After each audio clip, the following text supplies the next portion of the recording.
Tired of manually copying data between Jira and Salesforce? Here is exactly how to connect them in 4 simple steps. We will start by finding the right app on the Salesforce AppExchange, then install and configure it. Let us go. So the first thing you want to do is open up your web browser and go straight to the Salesforce AppExchange. Now, if you have not been here before, this is basically the App Store for Salesforce. It is where you go to find any tool or integration that you need to make your Salesforce instance work better for you. And for what we are doing today, connecting Jira, this is the place to start.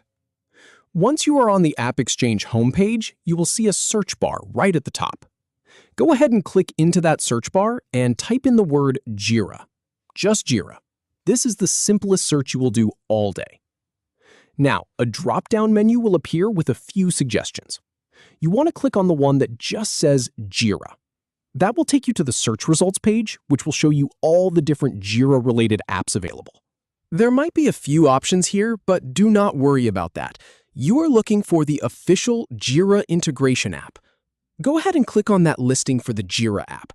This will open up the app detail page. This page gives you all the information you need about what the integration does, what features it includes, and what version of Salesforce it is compatible with. Take a quick look through the description. It is always a good habit to make sure the app fits your needs before you install it. All right, now you are going to be walked through the installation wizard. Salesforce will ask you a few questions, like which users in your organization should have access to this integration. You can usually leave the defaults here if you are just testing it out, but if you have a specific team that needs it, select them now.